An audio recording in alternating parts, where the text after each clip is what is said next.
बादशाह अकबर के दरबार में उस दिन विशेष चहल पहल थी। सभी दरबारी सज धज कर आए थे, क्योंकि आज दरबार में बुद्धिमान कौन, इस विषय पर चर्चा होनी थी। बड़े बड़े मंत्री, वजीर, कवि, ज्योतिष और सलाहकार इस अवसर पर अपनी अपनी समझदारी के किस्से सुनाने को तैयार बैठे थे। बीरबल हमेशा की तरह शांत भाव से एक कोने में बैठे मुस्कुरा रहे थे। उन्हें पता था कि दरबार में जब भी बुद्धिमत्ता की बातें उठे तो सबकी निगाहें आखिर में उन्हीं पर टिकी होंगी। अकबर ने दरबारियों की बातें सुनने के बाद मुस्कुराते हुए पूछा, क्या इस दरबार में ऐसा कोई है जो ये साबित कर सके कि वह सबसे बड़ा मूर्ख है?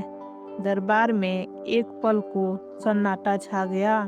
सभी हैरान हो गए। यह कैसा सवाल था?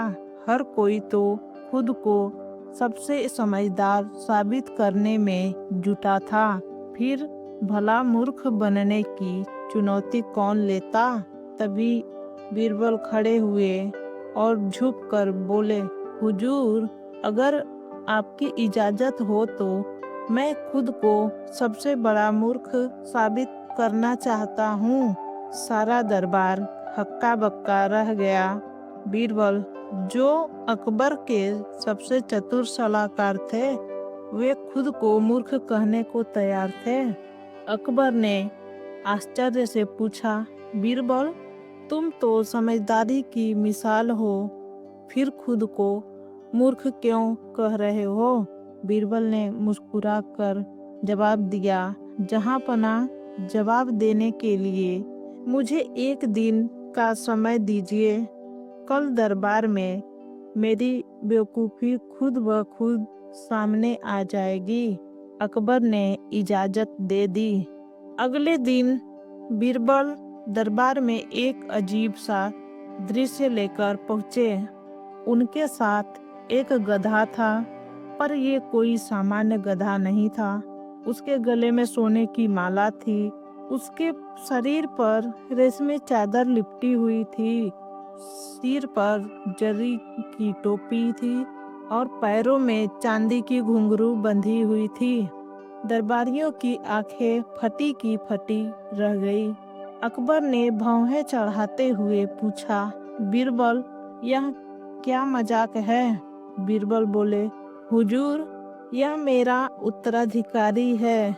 चूंकि मैं अब खुद को सबसे बड़ा मूर्ख मान चुका हूँ, तो यह अब मेरी जगह लेगा। अब से यह गधा आपके सवालों के जवाब देगा, आपकी नीतियों पर सुझाव देगा और दरबार में मेरी जगह बैठेगा। पूरा दरबार ठहाकों से गूंज उठा। कुछ दरबारी हंसते हंसते लोटपोट हो गए। कुछ सोच में पड़ गए कि बीरबल ने अचानक ऐसा क्यों किया। अकबर बोले, बीरबल, ये कैसी बेवकूफ़ी है? तुम खुद को ही नीचा दिखा रहे हो।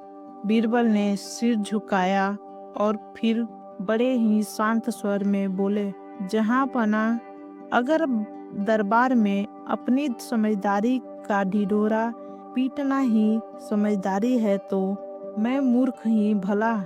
जब हर कोई खुद को सबसे बुद्धिमान बताने पर तुला हो तो असली समझदारी खुद को मूर्ख मानने में ही है, क्योंकि जो खुद को मूर्ख मान ले वही सीखने को तैयार होता है। जो खुद को सबसे समझदार मान ले वो तो अपनी मूर्खता में ही खुश रहता है। सन्नाटा छा गया। दरबारियों के चेहरों पर अब हंसी नहीं थी, बल्कि सोच थी।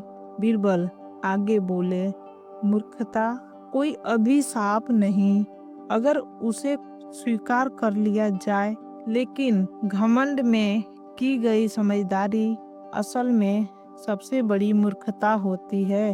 अकबर मुस्कुराए, बीरबल, तुमने आज फिर साबित कर दिया कि तुम सबसे बुद्धिमान हो, लेकिन इस बार खुद को मूर्ख कहकर। यह तुम्हारी सबसे बड़ी समझदारी थी।